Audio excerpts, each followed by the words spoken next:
In this video, I'm going to show you how to fix Instagram followers decreasing.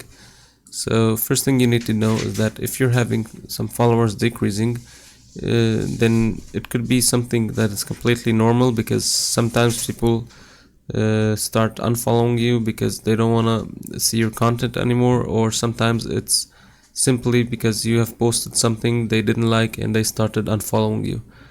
And if that wasn't the case and you're simply seeing a huge amount of unfollows, that could be because you have had a huge amount of bots or fake accounts following you, and Instagram has decided to simply remove them and delete them from the platform. And that could be the reason you have seen this huge amount of decrease in follows.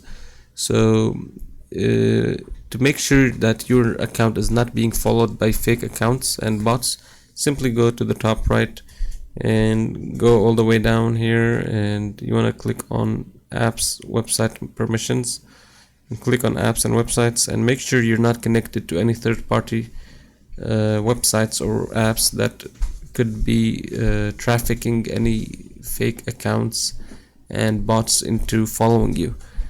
So that could be the reason. So make sure you are disconnected from them, and hopefully this should fix your issue. So that's it for this video. Make sure to leave a like and subscribe.